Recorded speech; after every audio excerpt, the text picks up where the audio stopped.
안녕하십니까. 자, 오늘은 저항에 대해서 공부를 계속하겠습니다. 자, 지난 시간에 이제 저항을 갖다가 보통 이제 R로 표현하고요. 이 저항 값은 단위가 ohm이죠. ohm을 표현한다는 거. 지난번에 저항의 연결에 대해서 공부를 했습니다. 자, 그럼 오늘은 이제 저항하고 관련된 에너지 측면에 대해서 공부를 하겠습니다. 자, 이제 이런 회로를 보겠습니다. 자, 여기 저항의 심볼이죠. R이라는 저항을 가지는 이제 이 도선이죠. 여기에다가 이렇게 배터리를 연결합니다. 이렇게 V라는 배터리를. 자, 연결하면은 지난번에 얘기를 했습니다만은 지금 요 왼쪽 부분, 요 부분이 등전이가 되고요. 그다음 오른쪽에 요 디귿 부분이 등전이가 되죠. 그 파란색의 전이는 녹색의 전이보다 여기 이제 높고 여기 낮단 말이죠. 전이가. 그 차이가 V입니다. V만큼 차이가 나는 거죠. 이게 바로 이제 저항의 양쪽에 딱 이렇게 걸려 있는 거죠. 자, 그럼 이때 흐르는 전류는 어떻게 되느냐? 전류는 항상 높은 데서 낮은 데로 흐릅니다. 그래서 전류의 방향은 이렇게 되는 거예요. 전류. 방향은 항상 요 이제 배터리 보시면은 긴 쪽이 있고 짧은 쪽이 있지 않습니까? 긴 쪽이 이제 이쪽이죠. 여기 긴 쪽이고 짧은 쪽이 여기 짧은 쪽이죠. 긴 쪽이 더 높단 말이죠. 근데 높은데 파란 게 높은 데 연결돼 가지고 등전이고 녹색이 낮은 데 연결돼가 등전이기 때문에 요 이제 요 저항의 이 양쪽 끝, 요쪽 끝하고 요 두 끝을 보면은 왼쪽하고 오른쪽이 있는데 왼쪽에서 오른쪽으로 전류가 흐른단 말이죠. 왼쪽이 더 높으니까. 그래서 이렇게 흐른 전류가 이제 도선을 따라 이렇게 흐르는 거죠. 흐르는 전류값은 다 똑같고요. 그때 관계식은 V는 IR이다. 이제 ohm의 법칙이죠. 그래서 V가 이제 예를 들어 10V고 R이 2ohm이다. 그러면 5A 전류가 흐르는 거죠. 10V는 5A 곱하기 2ohm입니다. 암페어 곱하기 ohm은 볼트입니다. 참고로. 자, 여기 이제 기본 사항인데 이제 오늘은 자, 이제 이렇게 계속 놔두면은 전류가 계속 흐르게 됩니다. 정적 평형 상태에 도달할 수가 없죠. 계속 흐르는데 문제는 이제 이 V라는 배터리, 이 배터리 성능이 이제 얼마나 오래 가느냐가 이제 관건이겠죠. 그래서 계속 하다 보면 배터리가 이제 사실 한계가 있잖아요. 그래서 한계 도달하면 사실은 이제 전류가 줄게 되고 급기야 이제 전류가 이제 0이 되는 끊기는 거죠. 근데 이제 우린 통상 배터리라 그러면은 무한히 이제 이 계속 전류를 흘릴 수 있다라고 가정하고 하는 거죠. 말하자면 일종의 무한 동력원에 해당되는 거죠. 배터리가. 자, 지금 우리는 그렇게 고려합니다. 기초물리 수준에서는. 자, 그럼 이제 여기서 말이죠. 이 배터리가 하는 게 뭐냐면은 V라는 전위 차이를 극복해가지고 전하를 계속 펌핑하는 역할을 합니다. 그래서 배터리 역할은요. 이제 역할. 이건 뭐냐면은 V라는 전위차, V의 전위차를 극복하여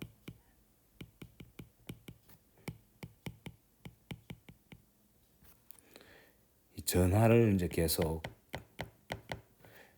전위가 낮은 데서 원래 가만 놔두면은 전위가 높은 데서 낮은 데로 전하가 흐르는데 지금 배터리는 거꾸로 전하를 이제 펌핑하는 거죠. 낮은 데서 높은 데로 펌핑 이제 이게 바로 배터리 역할입니다. 근데 우리가 배웠죠. 전위 차이가 V가 있는데 그거를 낮은 데서 높은 데로 전하를 이렇게 옮기려 그러면 일을 해줘야 되죠. 자, 기억납니까? 그때 하는 일의 양. 자, 델타 T 동안 이 이제 배터리죠. 배터리가 펌핑하는 펌핑한다는 건 딴 거 아닙니다. 옮긴다는 거예요. 하는 전하의 양이 얼마입니까? 자, I가 뭡니까? 단위 시간당 전하양이죠. 매 단위 시간마다 예를 들어 2A다 그러면은 1초마다 2쿨롱씩 옮기는 거죠. 근데 델타 t 동안에 I라는 전류가 흐르고 있다 그러면 이 전하양은 I 곱하기 델타 t가 되겠죠. 이게 바로 델타 Q죠. 말하자면 I는 델타 T분의 델타 Q니까 델타 Q는 I 곱하기 델타 T. 그래서 델타 T라는 시간 동안에 배터리가 펌핑하는 전하의 양은 이만큼이에요. 이걸 이제 델타 Q로 보시면 됩니다. 이거를. 그럼 델타 Q라는 전하를 델타 T 동안 델타 Q라는 전하를 전이차 V를 극복해가지고 펌핑하지 않습니까? 그 델타 T 동안 배터리가 하는 일의 양은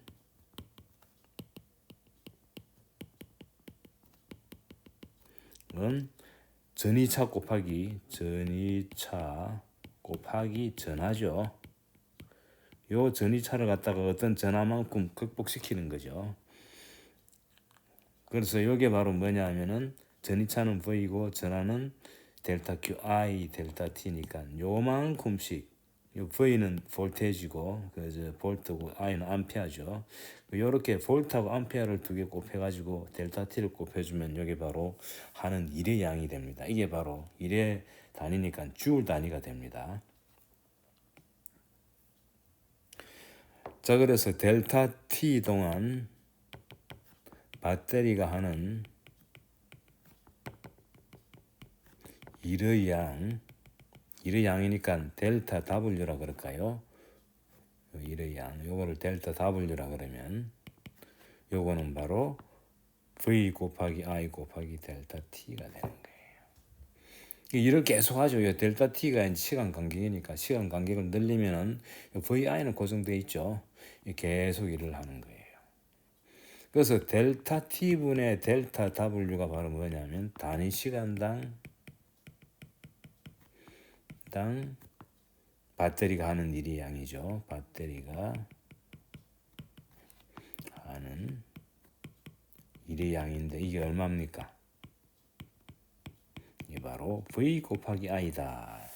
참고로 V는 볼트고 I는 요 단위가 요것의 단위가 볼트에다가 암페어 곱한 건데 요거는 볼트에다가 쿨롱 곱해가지고 per second죠. 근데 볼트 쿨롱 하면 기억납니까? 이게 에너지 단위죠. 줄이죠. 줄 per second고 여기는 사실 우리가 와트라고 쓰는 역학 시간에 배운 거죠. 그래서 여기 바로 이제 이 와트 단위를 가지는 양입니다. 그래서 볼트하고 암페어를 곱해주면은 단위가 와트가 되고요. 이 공식이 바로 이제 요거를 갖다가 앞으로 우리는 이제 일률이라 그럽니다. 일률. 배터리의 일률. 요거를 이제 파워란 말을 씁니다. 파워. 배터리의 일률에 해당되는 거죠. 그래서 V 곱하기 I가 된다는 것을 이제 알고 있으면 됩니다. 자, 그러면은 자, 이제 요거를 알았으니까 이제 요걸 다시 그려 볼게요. 회로를 요렇게 다시 그려 가지고요. 여기 이제 V고 이제 R이 주어졌습니다. V가 주어지고 R이 주어지면 I도 주어지게 돼 있죠.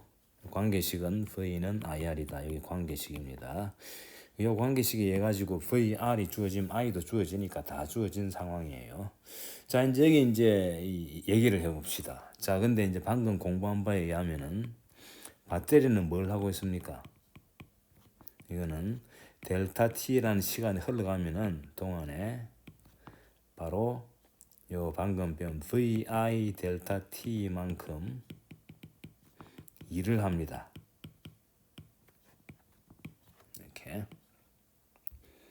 이렇게 일을 한단 말이죠. 그럼 이 한 일이 어떻게 됩니까? 일은 계속 하고 있는데 전류가 흘러가지고 이 한 일에 대한 어떤 어디 뭐 저축이 된다든가 아니면 이 일을 갖다가 이용한다든가 뭐 이런 뭐가 있어야 되는데 그게 뭐겠습니까? 그래서 여기서 우리가 할 수 있는 얘기는 뭐냐면은 요 한 일 델타 t 동안에 요만큼 했으면은 현기에 지금 보면은 요 회로상에서는 아무 변화가 없죠. 요 패턴은 그대로 가잖아요. R 값은 물론 당연히 변화가 없고 V도 아까 우리 배터리의 수명은 무한대라고 봤으니까 V도 계속 있을 것이고 요 옴의 법칙에 의해서 I도 딱 주어져 있단 말이죠. R분의 V로.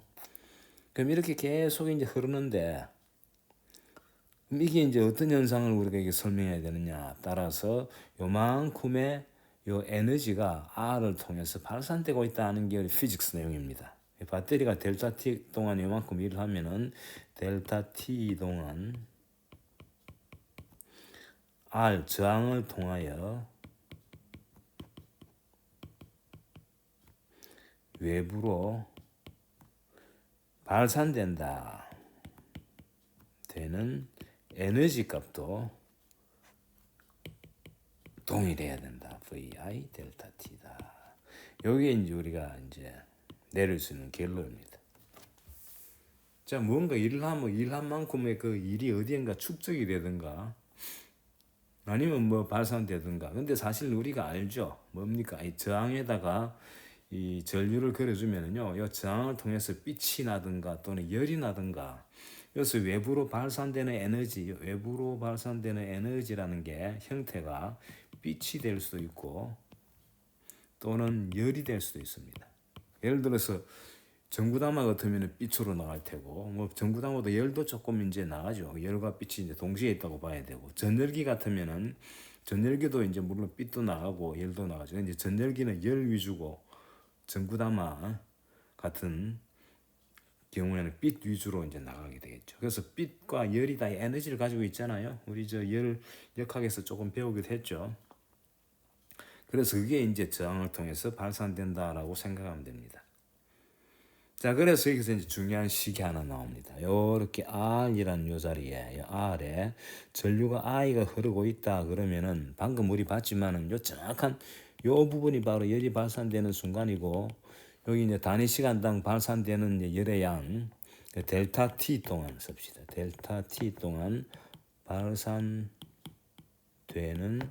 열의 양이 얼마냐 이래 물었단 말이죠. 델타 T 동안. 자, 그러면 방금 공부했죠. VI 델타 T다. 근데 V라는 말은 여기서는 없죠. 그래서 V 대신에 IR을 써줍니다. IR 곱하기 I니까 I 제곱 R 델타 T다. 이게 바로 이제 방금 우리가 배운 요 스토리에서 우리가 이해할 수 있는 물리적 측면이죠. 그래서 중요한 게 I 제곱 R입니다. 이게 바로 I 제곱 R이 뭐냐 하면은 바로 요거를 보통 이제 우리가 PR로 쓰는데요. 저항을 통한 일종의 이제 이 에너지의 소모율이죠. 저항을 통한 에너지 소모율 또는 뭐 발산율 해도 좋습니다. 율이라고 쓴 거는 단위 시간당이라는 얘기죠. 그래서 단위는 이제 와트가 되겠죠. 요 델타 T를 곱해주면 요 따다가 이제 줄이 됩니다. 줄을 갖다가 이 델타 T의 단위인 세컨드로 나눈 와트 단위죠. 그러니까. 그래서 요 이제 중요한 거는 V가 필요 없죠. 이제 I만 주어지면 됩니다. 이 저항은 주어져 있고요. 요 흐르는 전류가 I면은 그 I 제곱 R만큼 단위 시간당 에너지가 발산되고 있다. 단위 시간당. 그 시간이 예를 들어서 뭐 1초다 그러면은 바로 예를 들어서 이제 예를 한번 들어봅시다. 여기 이제 5ohm이다. 근데 흐르는 전류가 2A더라.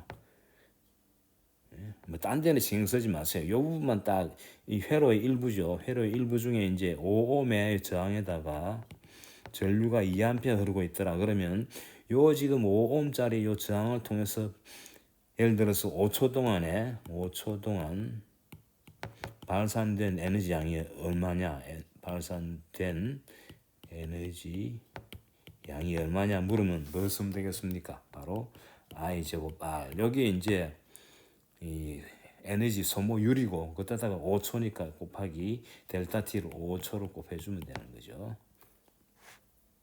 대입하면 어떻게 됩니까? I 제곱은 4 암페어 제곱이죠. 암페어 제곱에 그다음 R은 5ohm이죠.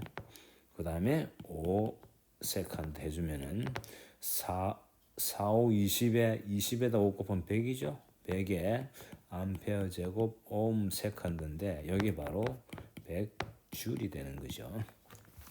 이러면 줄 되게 돼 있습니다. 아시겠죠? 그래서 이런 식으로 계산한다는 거예요. 예를 들자면. 그러니까 이제 예를 들어 이런 이제 우리 연결해서 예를 들어서 이제 체크를 해 봅시다. 자, 직렬 연결 있죠.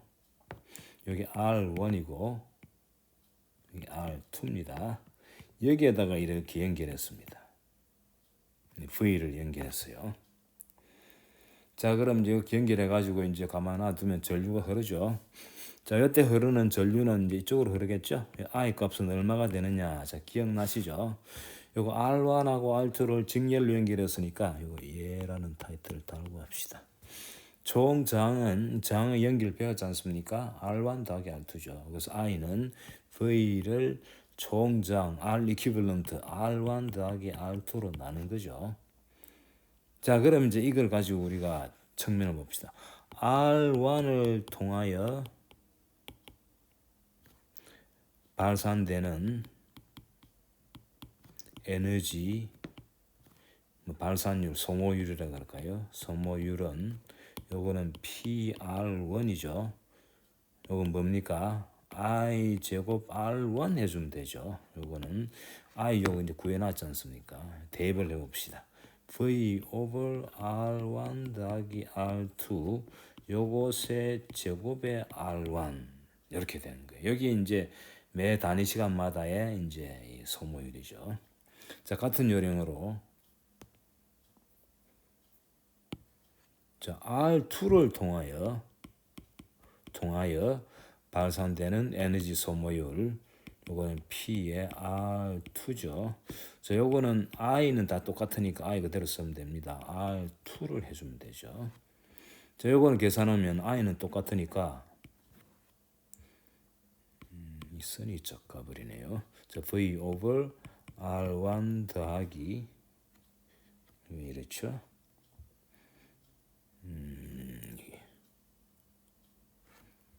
그대로 씁시다. R1 더하기 R2의 제곱의 R2가 되죠.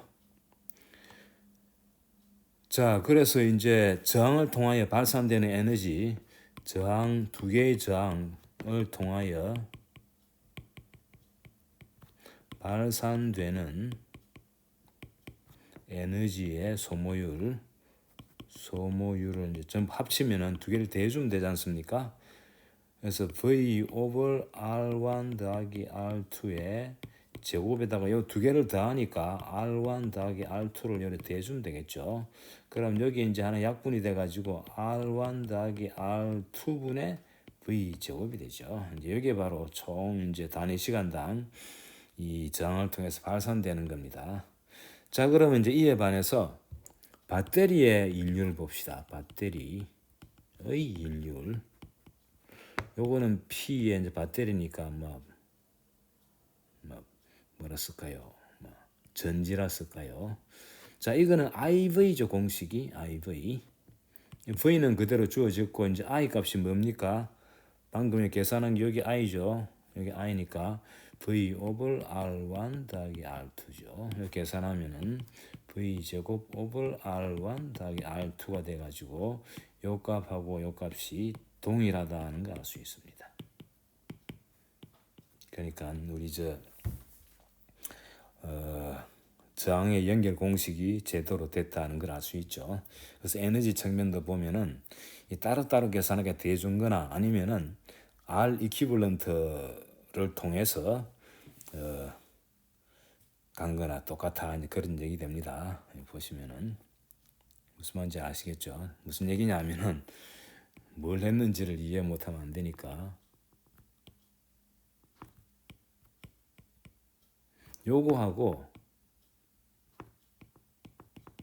요거 V 요건 R1이고 R2고 요거는 R 이퀴벌런트죠. 그래서 요때에 소모된 에너지 이게 이제 V는 똑같으니까 요 이제 이 전류는 똑같지 않습니까? 그래서 결과적으로 이거예요. 여기하고 여기에 소모된 에너지를 합친 거하고 여기 소모된 에너지를 합친 거하고 같아. 이제 그거를 보여준 거예요. 그러니까 이 등가에 해당되는 거를 에너지 측면에서도 이 등가의 스토리가 그대로 성립된다는 걸 보여준 거죠. 자, 이제 세 번째 예는 이것도 예라고 해가지고 요거는 이제 병렬일 때 한번 볼까요?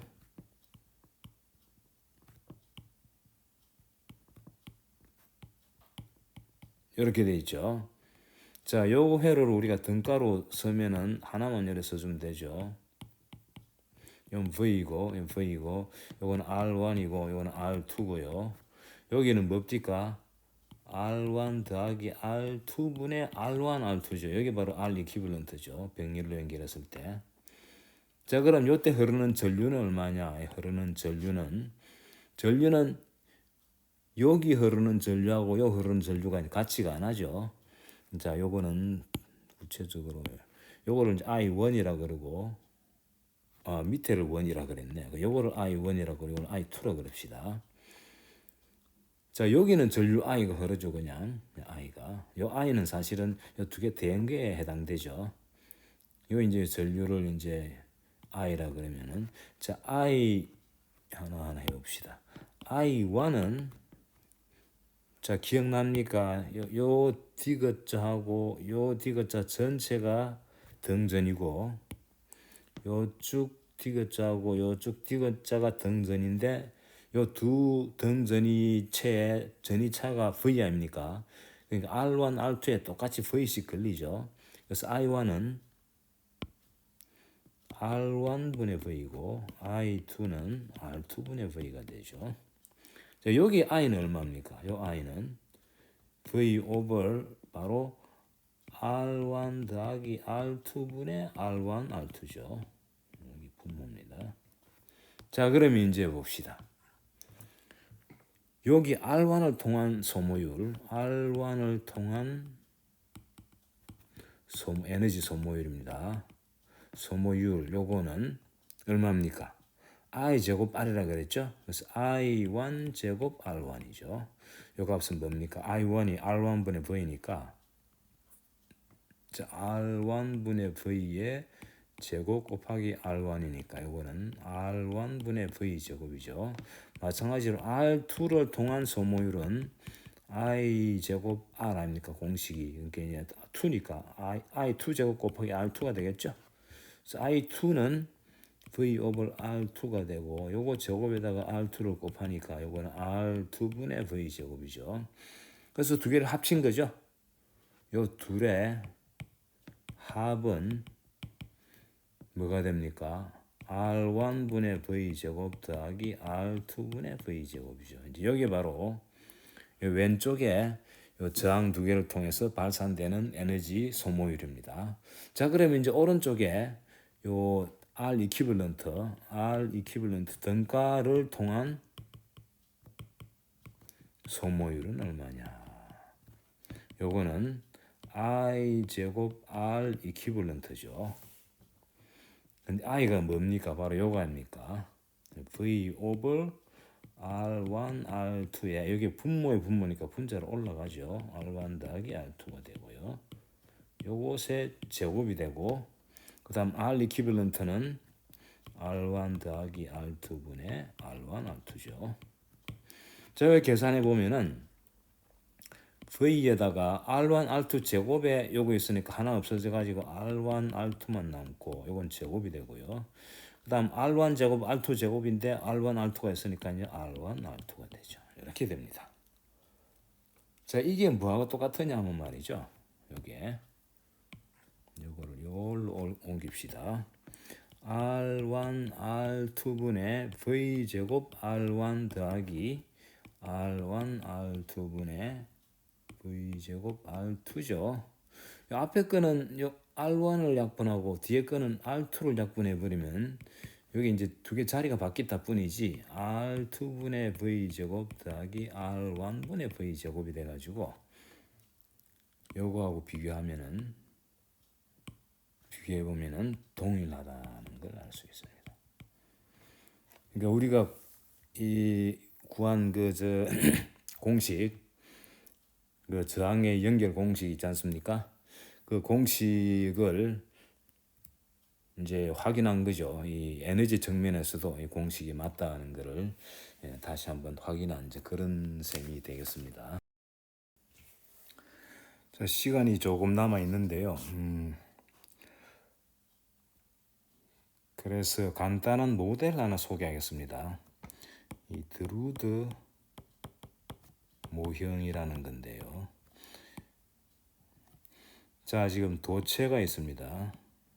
자, 도체 내에는 자유전하가 있다 그랬죠. Q라는 자유전하가 있는데 여기 이제 전기장을 걸어주게 되면은 내부에 물론 이제 전이차를 통해서 전기장을 걸어주죠. 전이차를 통해서 전기장을 걸어주게 되면은 요 Q라는 자유전하가 질량은 M이라고 합시다. 자유전하가 힘을 받게 되죠.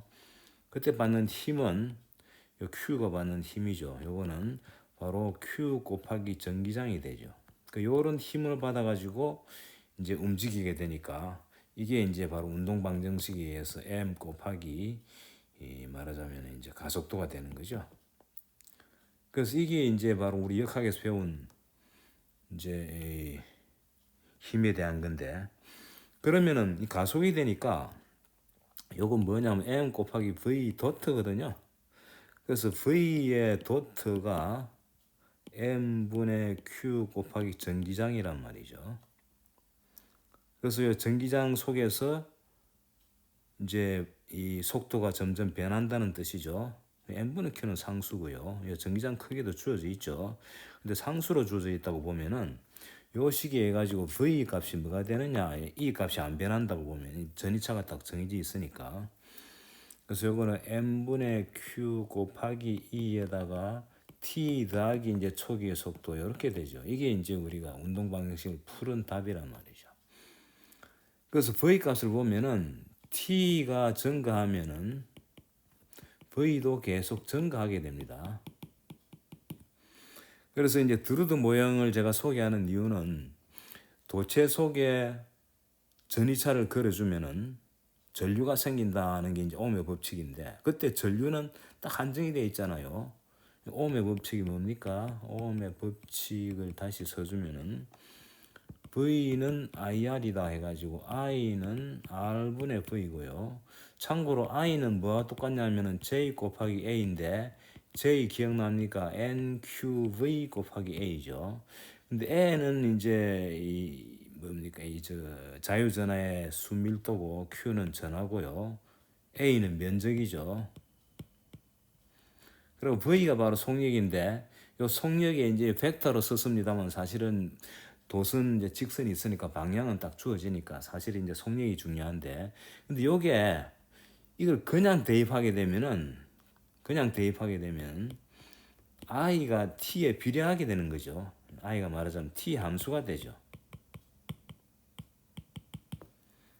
그래서 전류가 점점점 증가하게 됩니다. 초기에는 0으로 보통 잡습니다. 초기에는 0으로 잡아요. 그래서 막 전기를 걸어줬단 말이죠. 그러면 초기에 0이니까 그 전류가 점점 증가해야 되는데 근데 전류 값이 i로 일정하게 주어지잖아요. 그게 이제 사실은 이제 처음 어떻게 보면은 역학 공부한 우리 입장에서 보면은 이거 이상하다 할 수 있는데 사실은 말이죠. 이제 이 모형을 잘 설명하는 그림이 바로 이런 그림이죠. 이런 이제 통에다가 못을 이렇게 박습니다. 못을 이렇게 박은 상태에서 위에서 구슬을 흘리는 거예요. 구슬. 그럼 이게 쭉 내려가다가 이 못을 이제 불규칙하게 이렇게 막 규칙적으로 그렸는데 사실은 불규칙하게. 그럼 구슬이 내려가다가 중력을 받다가 가속되다가 또 충돌하면은 툭 튕기면서 속력을 빼앗기죠. 그래서 충돌이 일어납니다. 충돌. 이게 바로 이제 이 드루드 모형의 핵심이에요. 사실은 요 식이 뭐냐면은 아무것도 방해가 없을 때 이 식이 성립되는데 방해가 있을 경우에는 방해물 이게 바로 뭐냐면 이제 고정된 이제 분자들이 있죠. 이 자유전하가 이제 쑥 흘러가다가 보면은 고정되어 있는 분자들하고 부닥친단 말이에요. 가끔 이 부닥칠 때마다 마치 우리 이제 이 경사진 이 통에다가 못을 박아 바닥에 못을 박은 상태에서 구슬을 흘리면은 구슬이 가끔 정지되듯이 마찬가지거든요. 그래서 사실은 이게 이 속도가 일정하지가 않아요. 쭉 0에서 정 가다가 또 다시 또 0 됐다가 정 가다가 0 됐다 이러는 거예요. 그래서 V의 평균값, V의 이제 벡터는 신경 쓰지 맙시다. 그냥 속력만의 평균값 이걸 갖다가 V바라 그럴까요? V바는 여기선 M분의 Q 전기장 E만 쓰겠습니다. T의 요 T 평균값, 요 T가 뭐냐면 충돌 없이 가는 시간 간격이에요. 여기 이제 시간 이걸 보통 타우로 씁니다. M분의 Q E 타우. 요 타우가 요 T의 평균값이에요. T의 바. 충돌과 충돌 사이의 평균 시간 간격이에요. 여기 타우가 뭐냐면은 충돌 사이의 충돌 간의 평균 시간 간격.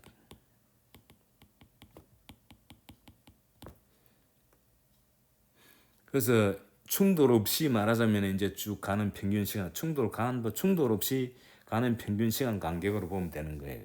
그래서 V 대신에 V 바를 써줍니다.